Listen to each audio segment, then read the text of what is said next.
Okay, we'll go ahead and get started.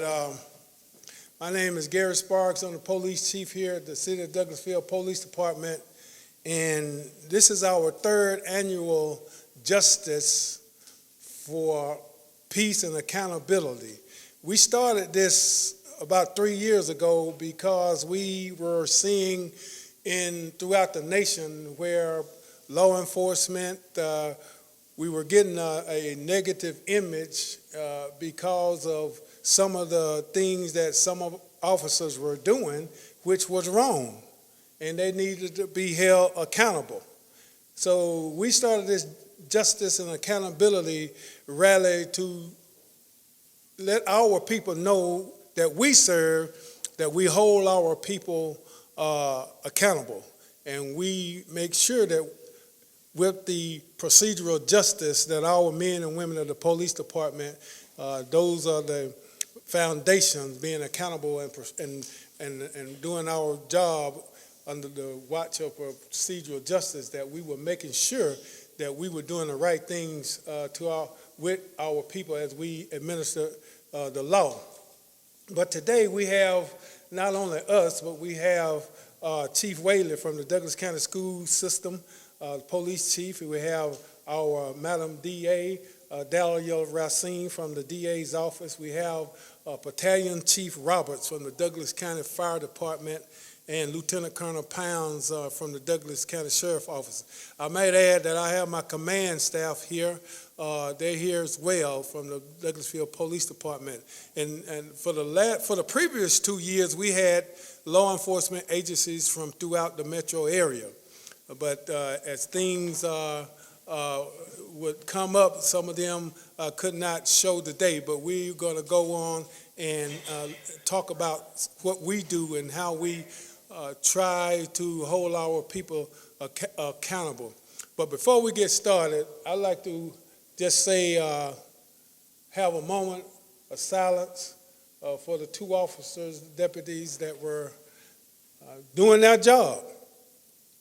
They were holding people accountable.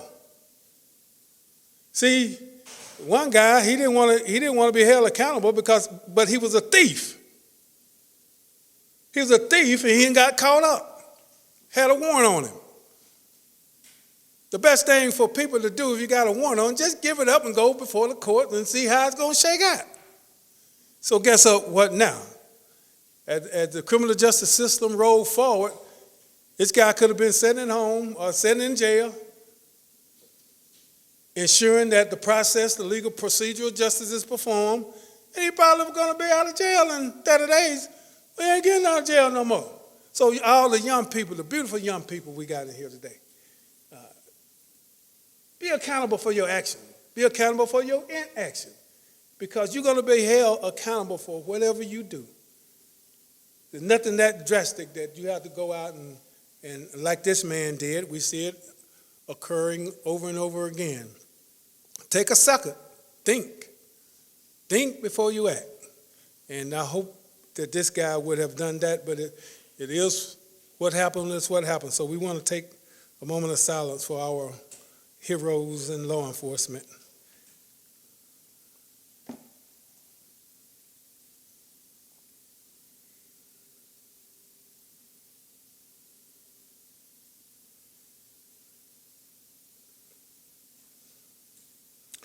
Thank you all.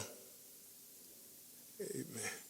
Before I get started, I'm going to say a few words about procedural justice, some things that I jotted down, and this is what we do here at the Douglasville Police Department. I'm sure the sheriff and the DAs and the fire department and Chief Whaley, they are as well as perform these duties in this respect.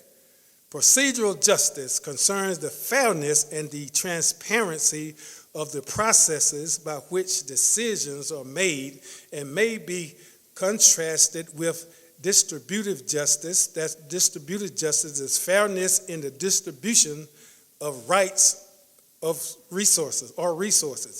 And retributive justice, fairness in the punishment of wrongs. hearing all parties, and this is what we like to do, and how we train our people. Hearing all parties before a decision is made is one step which would be considered appropriate to be taken in order that a process may then be characterized as procedurally fair.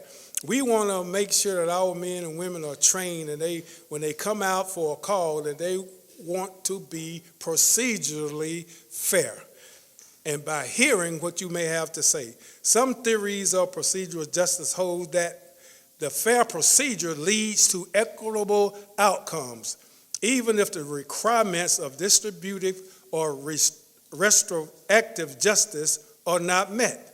But we have went through our process of hearing each side. So if those processes have not been met, we work toward that, meeting that.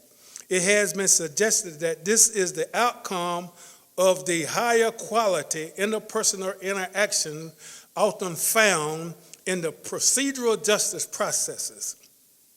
So we want to make sure that our people are doing the things that will encourage and advise our people that we serve that we are ministering our procedural justice in a fair and impartial way, and that we're being transparent.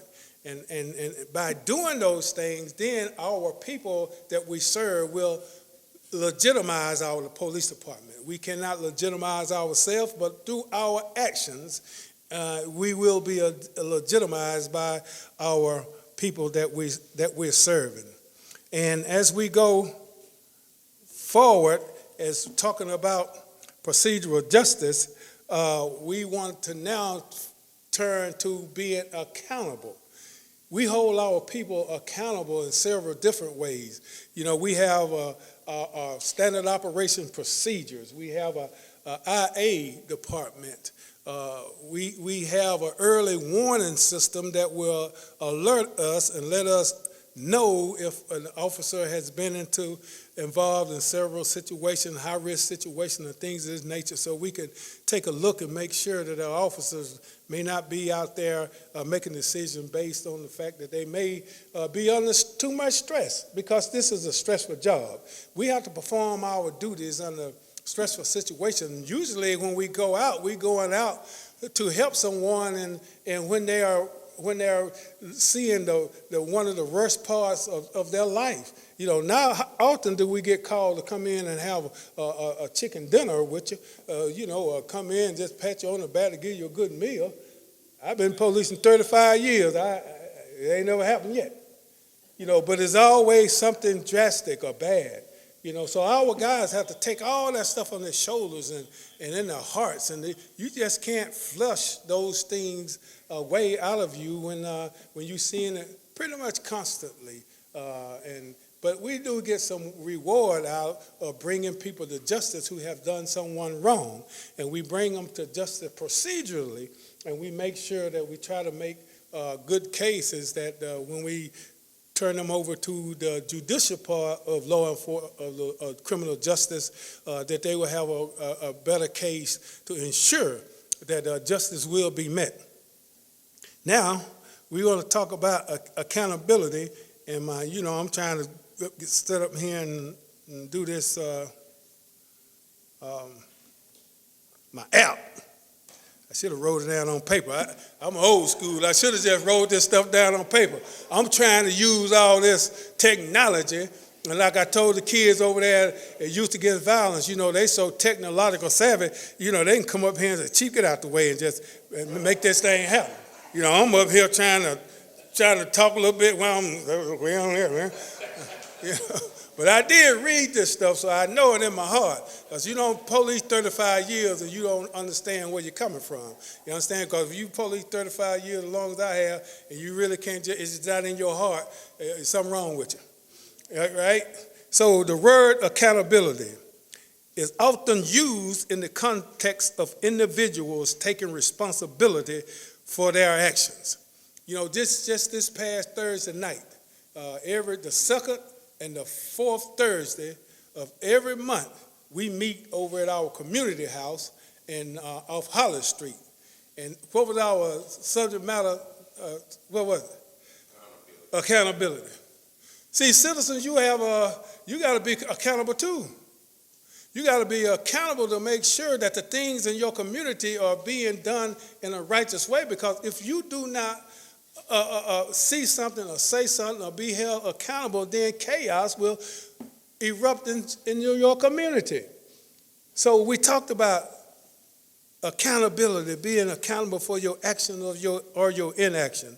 It is also commonly used in the context of institutions or people that are responsible to the public, such as the government and its agencies, politicians and the media.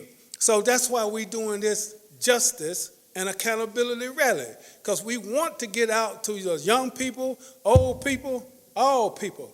They're here at the city of Douglasville, and I could really say all the law enforcement and the fire department, people in this community, hold our officers and our people accountable to their action.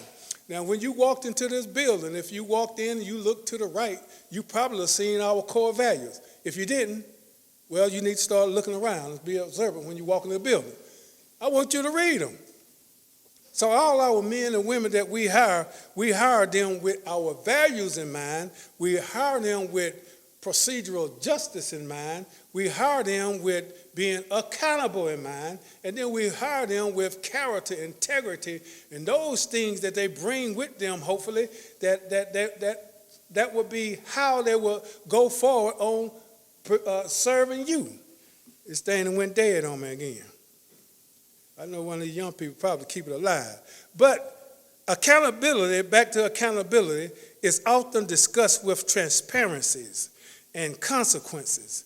This typically involves keeping people and organizations accountable by making their action visible and having consequences when those actions are not accepted. So I went through some 4 things that we do here at Douglasville Police Department to make sure to ensure that our people are held accountable. The early warning system, internal affairs, our standard operating procedure, our core values, and our training. We train our men and women at the department to make sure that they're going out of this building and getting out there in the streets that they patrol, and they're administrating justice procedurally, and they'll know without a shadow of a doubt that we're going to hold them accountable. And so we ask that our citizens that you hold yourselves accountable. Be accountable to your neighbors. Be accountable to the subdivision or apartment complex or wherever you live. Be accountable, so if you see something, say something, so the community can remain safe, that you can help us out to do our job to keep you safe. And then we're going to have a police department, fire department, DA's office, school police, sheriff's department that is legitimized by the citizens. Now, I'm in Douglasville. I'm not up in some of these other states where we're seeing some of the officers doing things that they need to go to jail. Yeah, they need to go to jail. Some of them need to be locked up. And it could, because if we had that here, that's what will happen. That we don't play with that, because we want our people to be held to a higher standard. And we hold that higher standards high, so that we know that they're going to do what's right. In all time, it's always right to do what's right. It's never wrong to do what's right. So I'm going to stop here, because I know, the DA going to want to say some words. Everybody want to say some words, and it's not just my show. This is everybody's show. This is, as they say back in my community, this is Lottie, Dottie, and everybody's show. If they serve in our community, it's everybody's on deck. And the people, you are on deck. So we thank God for serving a grateful people like the citizens of Douglasville. And this is a job that I love, and our people love doing it. So, and then we may take a few questions after this, but I'm going to call up our DA, Dahlia Racine, and we give her a hand, and she come up, and I'll come back and say a few words later.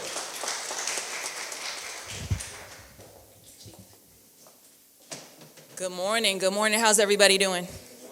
I mean, I think y'all should applaud yourselves. It's rainy out and you still came here, but I appreciate the fact that you guys recognize how important it is for us to gather in these moments, and just thankful to the chief for all of the efforts of him and his agency. Y'all have an amazing police department here. We have an amazing police department here. We have an amazing sheriff's department here. I think that for those of us who have lived here for any amount of time, we know that community policing was a thing in Douglas County before it became fashionable across the country. We truly have individuals that are invested in this becoming the best place to live possible. I'm proud to live here. I'm proud to raise my family here. This is an amazing place to live. But as we gather here to talk about peace and accountability, I know that all of us have fancy titles and we come up with, they have very nice uniforms. I'm gonna see if we could get our office some uniforms as well so that, we could look as lovely as they do. But what I have to say is that we are also people, right? Even though I serve as your lead prosecutor for this community, I'm also a parent. And when we talk about peace, I can say that as a parent, I'm not at peace. I have 3 teenagers that I'm raising here in Douglas County, and Chief will tell you, both of them, I'm regularly calling them, hey, what's going on here? Hey, is it okay for my son to go to the football game? These are tough questions to have as a parent. These are tough situations. What's going on at school? I heard this was said. So as a parent, it is a time period that is not unique to Douglas County, that's not unique to Douglasville. It is a time where we struggle with finding our peace. And we struggle with finding our peace a lot because everybody's pointing at each other for accountability, right? It's us against them. It's the police fault. It's the DA's fault. It's the school's fault. It's whoever's fault. Now, and that's not to say that we all don't carry our burden of blame, because we all do, right? None of our systems are perfect. But so long as we're continuously pointing at each other, so long as we're always looking externally for what the issue is, what the problem is, we will not find a solution, because this isn't us against any other organization, any other entity. This is us against the issue. This is us against the fact that we have the audacity of hope at the promise of how amazing our community is and can be. And if we continue to keep that goal together as a community, we will soar. I think that what's really important as we talk about accountability is that we're reflective of what we can do, not what they didn't do. And so when we think about how do we improve Douglas County, how do we improve Douglasville, how do we find that peace as a parent, as a grandparent, as a student, as a child, that we stop looking at others and we start to look at ourselves. I also think that as leaders, our responsibility is to sometimes we just got to shut up and listen. I know that's hard for us to do. I'll talk about myself. But sometimes we just have to stop and listen. Because we have to listen to what our community has to say about what are the issues. We have to listen to what our community has to say about what are the solutions. And when I say community, I mean that is from those of us who have the most wisdom, have been here the longest, to those that just got here. Talking about from the kids in high school to the kids in elementary school, to our business owners, to our community leaders, to our residents. We've got to stop and listen, because if we're not willing to come and offer solutions to the problem, then we therefore are part of it. So with that, I say thank you all again so much for being here. The possibility of promise is bright. This is a fantastic place to live, and don't let anybody ever convince you otherwise. We are a community of greatness. We are a community of so many wonderful, amazing things because of our diversity, because of how many different things we bring to it. And so with that, I just say, let's keep working together. Let's attack and fight this problem, because we are greater than anything that could take us down. So thank you all so much.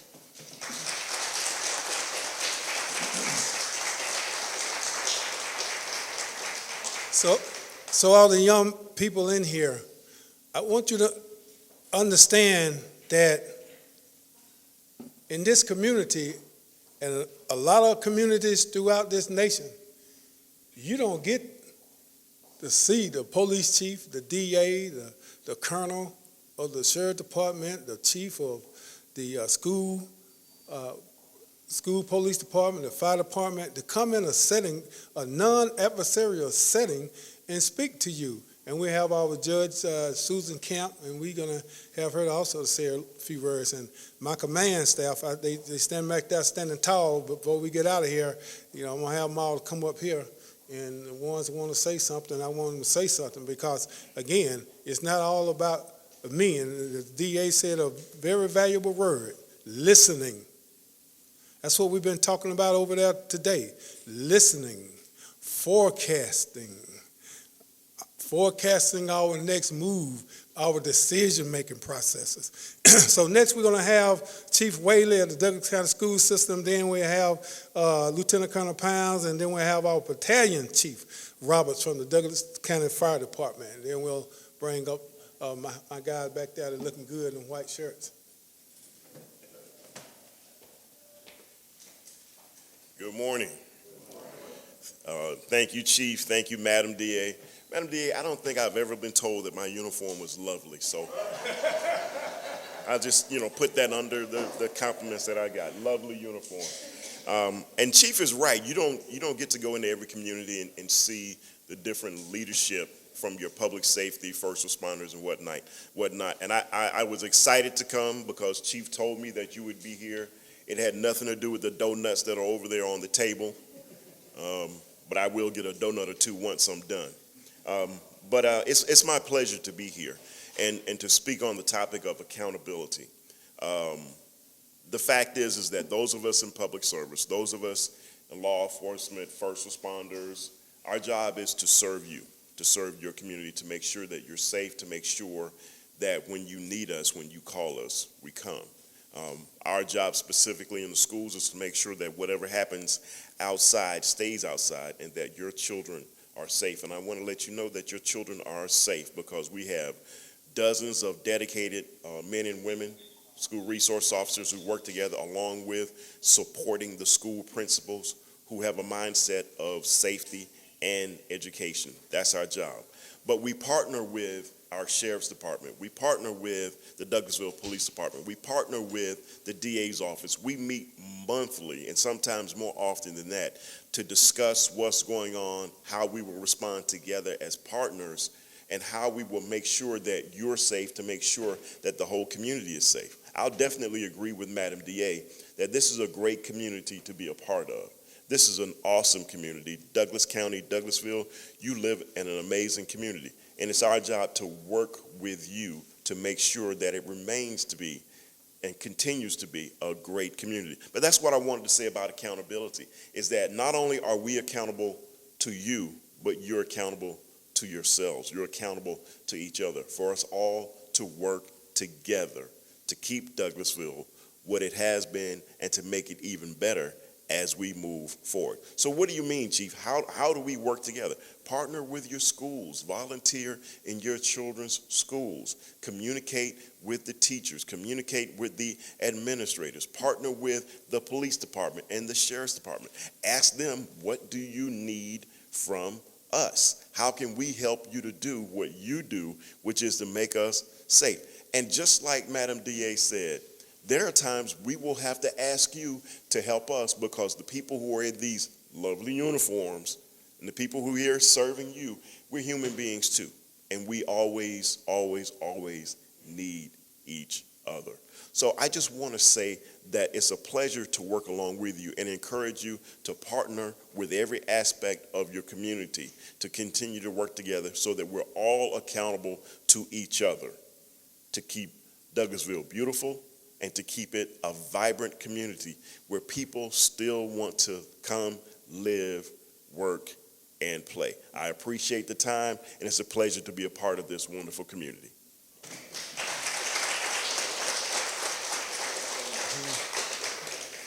And next we will have a young man to come up, and I've been knowing this young man for probably the longest he been knowing himself. He was born.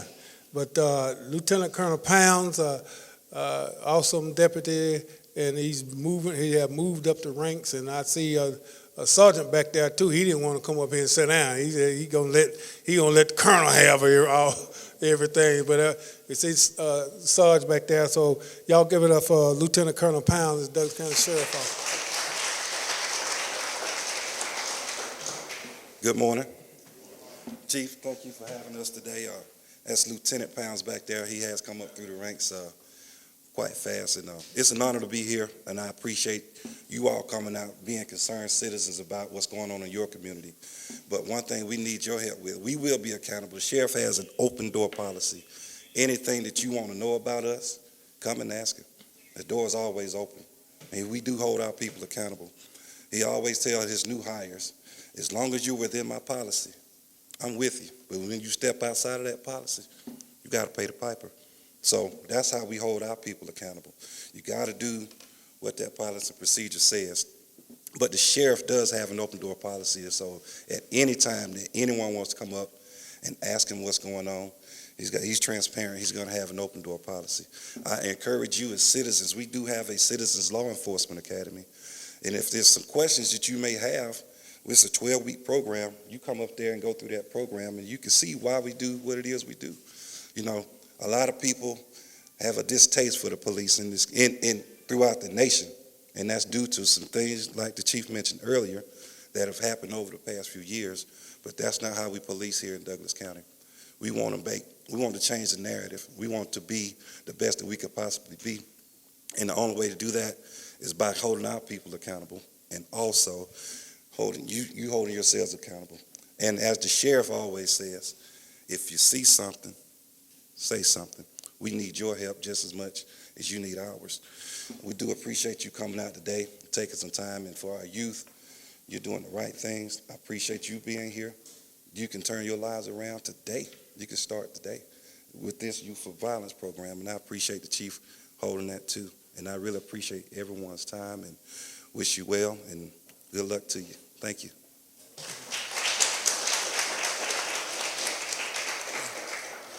And next we have Battalion Chief Roberts, and I tell you, we couldn't do our job without the fire department. It's like when we roll, they roll, and it's a very important entity of service that's rendered here to the citizens of Douglasville and Douglas County. So let's give Battalion Chief Roberts a hand, and we thank God for him being here with us. Again, thank you, Chief, for having us here. I, like the Chief, I've been here 32 years with this county, so I've seen a lot of changes and a lot of changes in public safety. A lot of the guys back here on the command staff, I knew them when they were road police officers, and we ran a lot of calls with them. And, you know, one thing about the accountability with us and with them is we always have each other's back. All right, we do a lot of bantering behind the scenes, you know, the cops and the firemen. I can't tell any fireman jokes or cops today because I'm surrounded by them. So I'm the only one, so I got to be careful when I do that. But we support each other very, very much. And like they were saying with the accountability, and you do have some bad police officers out there. The media shows bad firemen out there, and unfortunately, those are the ones that get all the attention. And it's a very, very, very minimal amount, okay? 98% of your public safety is there to help you. I promise you, and everyone will tell you in here, we didn't get into this job for the money. We got in this job, we had the heart to help people. And, you know, and as the chief was saying earlier with the accountability, we also have to hold ourselves at a higher standard. We have a tracking system now to keep an eye on a lot of our people if they're having a hard time, because, you know, to you, if you call 911, it's one of your most stressful days you've ever had in your life. We do it every day.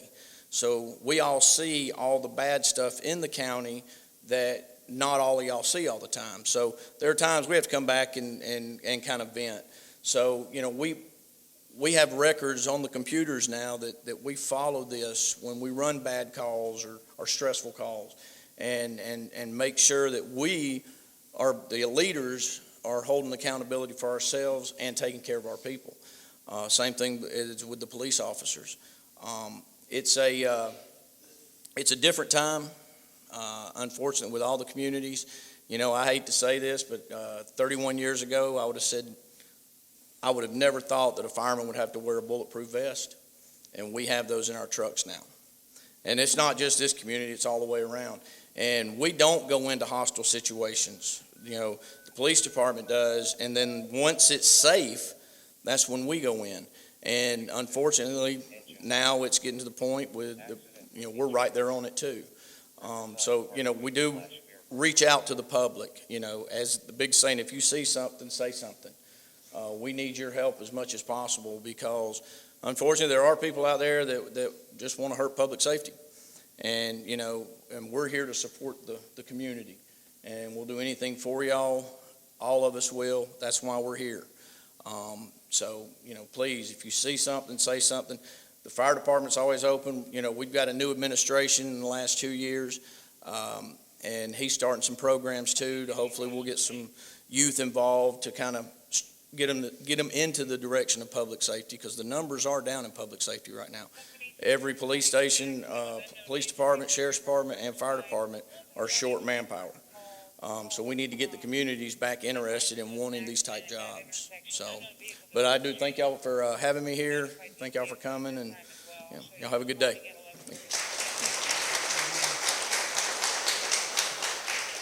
And I challenge the young people, we were just speaking of all the robots and different things they got coming up now that's going to be taking jobs.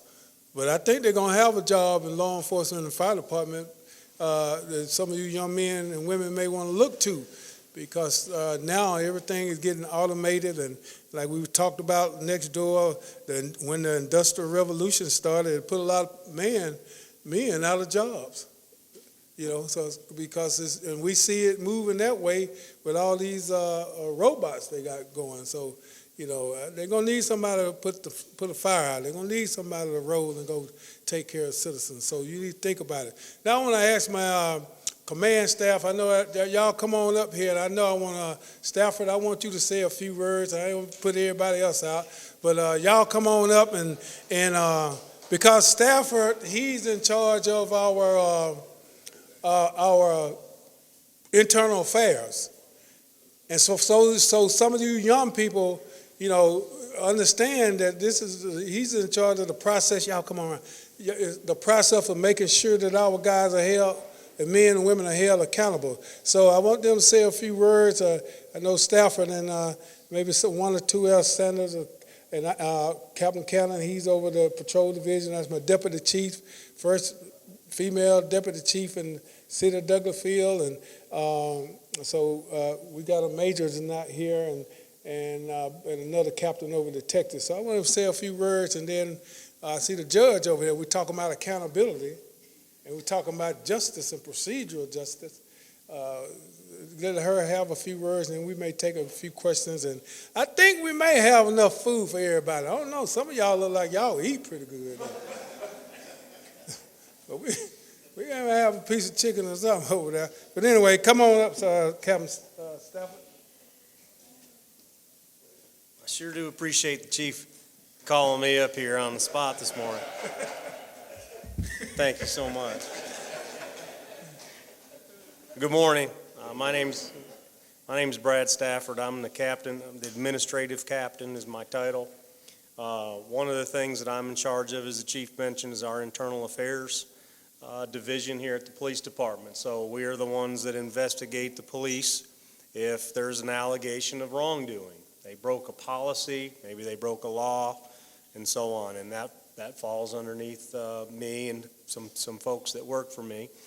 And we take that job very, very seriously. We're here today to talk about procedural justice and about accountability to the community, and it starts there. If our folks are doing something wrong, then our accountability to you all breaks down. Our communication with you, your trust in us, it fails. And that's where some communities across this country you're seeing on TV, police are doing bad things. The community won't tell the police when something's going on in their community. They don't communicate anymore. The police become apathetic. People think we don't care. Well, that's not going to happen here. It's one of the things that is a part of our organizational culture in this police department. Those values that the chief talked about that are out there that are posted all over this building, so the officers see it on their computer every day. This is what we stand for. And the officers also understand that if they break from that there will be consequences, and they will be disciplined, or they will be terminated and have to go find something else to do besides this job. Because this job is important. It's important to us, and it's important to a community. A community cannot thrive without communication and trust between the citizens and their police officers. It will not function.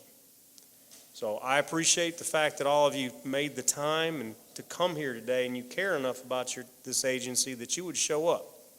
That tells us something. And you will see that we will continue to show up on Fridays, Saturdays, Mondays, whatever it takes, that you see we're here for you, and our officers on every call go out there with the knowledge of what they're supposed to do and what's expected of them.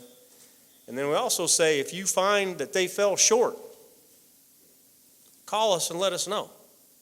We're not out there with them every single day. They ride around in cars by themselves. Now, they got cameras in the cars, cameras on their body, and so on and so forth. This doesn't mean we can't see what's happening with them all the time. And if you feel like they fell short, we want you to let us know. Because every time they fall short, it erodes that trust and communication a little bit. And we can't afford that. Thank you very much for coming today. You know, Captain Stafford spoke about, we're not out there with our men and women every day. But Chad, on the front row right here, gave me a testimony yesterday. He said he locked his keys in his car. And he called 911. So 911 sends an officer to his location to unlock his car. So the officer get there, perform his duty. An hour later, Chad get a call from a Lieutenant Rosell and ask him, this Chad, did you just lock the keys in your car? Yes. Now Chad all of a sudden thinking about why the police called me. But when Lieutenant Rosell asked him, I'm just calling you to follow up on the service you received. Good God Almighty, y'all don't get that. I'm just calling to follow up on how the officer performed his duty. And Chad like, okay, yeah, he did good. He got him in the car. But see, that's a follow-up that we do on all different types of situations, from unlocking a car, from you taking a ride and you getting booked in back here in the back. How did the officer treat you? You know, would you got anything? We have a form, and we keep those forms. So we'll know how our people are doing. It's just like you go eat a steak at Longhorn. They got a little box there, hey, how was that food? So we took that philosophy, and we called you. So if you get a call after police leave, don't get scared. Ain't no wonder. We just following up to see how our people are administering their job. Captain Sanders, oh, you got something. I say, yes, you know better than let me talk. Well, I'm going to pull your coat.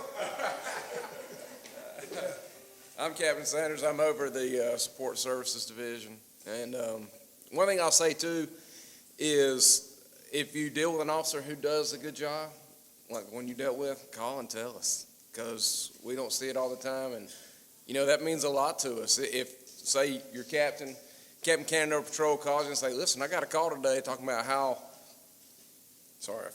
well you treated this person, and it meant a lot to them. That goes a long way. And they talk about it, you put money in the bank, you don't always withdraw. And so you build that account, and that lets us know who our good people are. And we build off of that. So we appreciate that. We really do. So thank everybody for coming. And if I can ever do anything for you, reach out to me. They call me Captain Oil Change because I'm over the fleet. So I'm not as important now, I think, as I used to be. But I am thankful for everybody that showed up today. I appreciate the support. And thank you very much. Yeah. Well, you see, we have a great sense of humor here at the police department. You know, we like to have fun. So Captain Oil Change, we started a community house on Hollis Street. Several years ago, this house was selling drugs at the house. So we were able to go rent that house for the last, I don't know how many years, several years. But anyway, that's where we have our meetings. You know, when we first went over there, you sit out there in the front yard and you're talking about accountability and thing, and the weed and everything smoking, can't smell none of that now. Because we weed and we have seeded that department. So Captain Oil Change and one of our maintenance men, it was a lady that lived right across from our house. And, you know, we've had a couple of jamborees, maybe 3 jamborees. We blocked the street and all that. And we feed the people. And we give them information. We have the medical people that check blood pressure and all this. But anyway, this lady, one time we seen she was over there trying to cut her grass with some scissors or a knife or something. So we went out like, man, we got to get this lady a lawnmower. So the maintenance man found a lawnmower, and he's right, he can fix stuff. And he changed the oil, he fixed that lawnmower. Now she over there, she pushing that lawnmower. She probably cutting grass all night long. But anyway, that's the kind of service we do that you don't hear about. And Captain Callan, he's on patrol. Come on, Captain Callan, just say a few words. And Deputy Chief, she don't want to say nothing, but she going to have to say hello, goodbye, something. Good morning. Like the Chief said, my name is Adam Cannon. I'm over all the uniform guys. So if you see somebody in uniform or driving around in a black and white, they fall underneath my command. But one thing that we do at every shift change is we have shift change, bring officers in, bring supervisors in. And for the last couple of weeks, we've been talking about commitment. And I don't think that you can talk about accountability without talking about commitment. And I think every single leader that spoke today, that's in the audience today, is committed not only to this community, but committed to the departments that they work for, committed to the guys and the girls that's underneath their command. And I can speak on a personal note about Chief Sparks. I've been here for 25 years. My aspiration as a young man was to come here and work for a few years, finish my degree, and move on. Here I am 25 years later. Chief Sparks was my first road supervisors. And you're talking about a man that's committed to the community, that not only holds himself accountable, but holds all those underneath his command accountable. He's standing right behind me. So you want somebody to treat you fairly, shows compassion, but like our mom and dad's always told us, will hold you accountable when you mess up. That's him. And I think everybody in this community that's a leader follows those footsteps. One of the things that we have in our patrol room is a quote on the doors when they leave. And, it kind of hits home for people that choose this profession, because this profession is not for everybody. It takes a very special, very dedicated, very gifted, and I will even say in this community, a very educated male and female to work, go out here, handle these situations that we do on a daily basis. And don't forget that each one of these men and women, they're a husband, a wife, a father, a mother, a brother, and a son. And it kind of hits home after we hear of situations that happen just the county east of us. Mm-hmm. One of them had 2 children. Mm-hmm. They're both married. Sometimes when we put this badge, this gun belt on, the community forgets that. Mm-hmm. But at the end of the day, like I heard one wife say, the best sound that she ever hears in the mornings when her husband comes home is that sound of Velcro, because that's that bulletproof vest coming off of him. She knows he's home. So we are dedicated to the community. We are dedicated to protect this community. And I can say that I was born and raised in Douglas County. 47 years later, I'm still living here. So, and it's because of the community, It's because of this department, and it's because of the leaders that are sitting in this room today. But we'll leave you with this quote that we have on our patrol doors, and it's kind of goes show you it does hold our guys at a higher standard. And it basically reads as, no one is compelled to choose the profession of police officer, but having chosen it, everyone is obligated, not may or will, is obligated to perform the duties and live to the highest standards of its requirements. That's what Chief Sparks does on a daily basis for the men and women that work for his department. If I can ever do anything for you, I'm a phone call away. Keep my phone 24/7. Trust me, they wake me up at night. So if not, but I'll call you back drastically. Thank y'all. Appreciate y'all coming out. I appreciate each one of y'all. Yeah, thank you, Adam. And, we got, as you can see, we got great leaders here at Douglasville Police Department. Everybody standing back here at least have a master's degree. Education is very important here. Every one of them. So and you see that knowledge and that the commitment and that's coming out of our leaders. So if our leaders are setting a high standard, then our men and women below them, they'll reach that bar and they'll be, look to them and try to develop their patrol techniques or their law enforcement careers as these men and women behind me. Deputy Chief, come on up, say hi, bye, or whatever, and then the judge, come on. Good morning, everyone. My name is Sue Ann Shaw, and I'm the Deputy Chief of the department. My primary job here is to assist the chief in carrying out everything that he needs to get done, and that's a lot because he's always looking out for things to do for the community. One thing I'd like to point out to everybody is all of the community events we have. The reason for all of these events is to build your trust. We want you to come out and meet our officers. We want to meet you, so we will know each other and build that, strengthen that bridge between the community and the police. This table over here's got flyers on it for all of our upcoming events, so we'd like for you to take a look at that. Follow us on social media. We're on Instagram and Facebook, and we advertise everything on there. We put out press releases when something big's going on in the community, and we just want you to know what's going on here.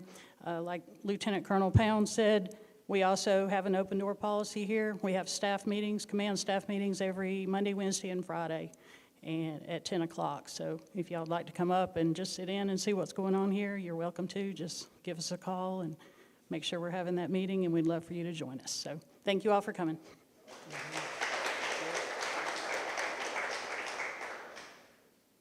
And we have a word for Judge Kemp, and we'll be standing around if you want to come up and have some questions. And Lieutenant Colonel, he's back there, and the chief and the battalion chief is still here. Hey there, I'm Judge Camp. I just want to say that I've worked with these ladies and gentlemen since 1995, a long, long time. Judge Barbara Caldwell and I work together. We're the magistrate judges, and the way the magistrate court works lets us be around these people every single day. They make the cases, they come to us, they get the warrants, and then they get the search warrants, and then they come to court. And they come in front of Judge Caldwell or me. We have court every single day. And these men and these ladies, they're not out to just arrest people.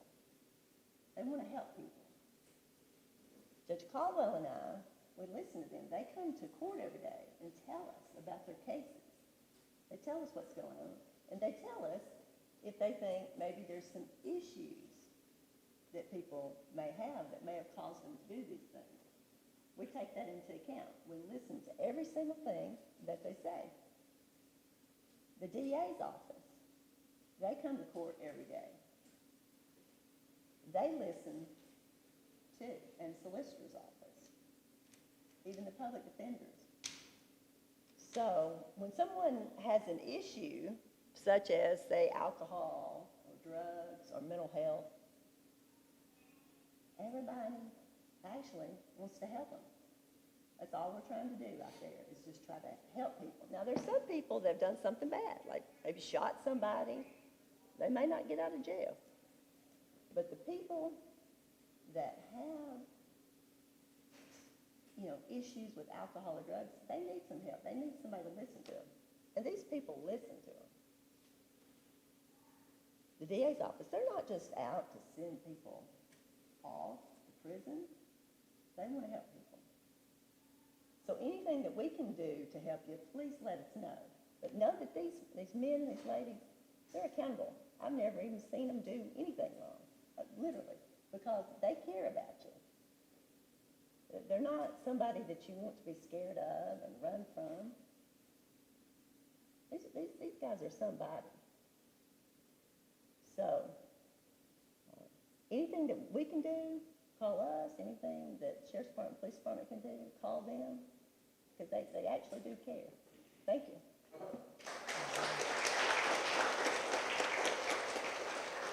All right, we want to thank all you all for coming, and we'll be standing around. And Youth Against Violence, I seen some, Terry here, so the food not here yet, is it, Terry? It's over there? Okay. So we'll go back next door and have some questions for us. We'll be standing around here for a few minutes, and I think we may have enough food we got enough for the kids. So y'all come over and see what we're doing with the kids. God bless you, and we thank you. Yeah.